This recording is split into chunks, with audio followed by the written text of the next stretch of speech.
C'est devenu une triste tradition à Marseille. Chaque année, un carnaval sauvage donne lieu à des débordements dans le quartier de la Plaine. Et cette année n'a pas fait exception. Hier, des tirs de mortier d'artifice contre les forces de l'ordre. Un bâtiment en hommage aux victimes de l'effondrement de la rue d'Aubagne dégradée. Une plainte déposée par la mairie.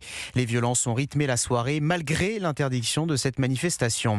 Le récit du correspondant d'Europe 1 à Marseille, Stéphane Burgat.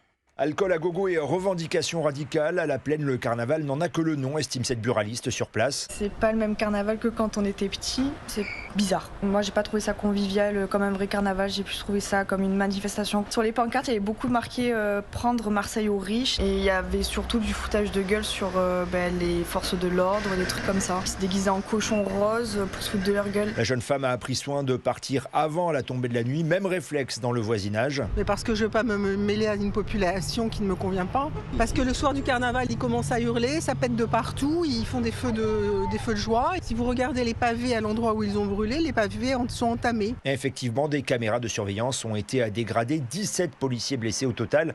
Les habitants s'étonnent que ces incidents se reproduisent ici chaque année. Ce carnaval, toutes les années, il se passe les mêmes événements. Le mot carnaval, il faudrait peut-être le remplacer par autre chose. Parce que carnaval, ça veut dire la fête. Et là, c'est pas la fête. Et au total, 13 personnes ont été interpellées lors des affrontements avec les forces de l'ordre. La moitié était jusqu'alors inconnue de la police. Marseille, Stéphane Burgat, Europe 1.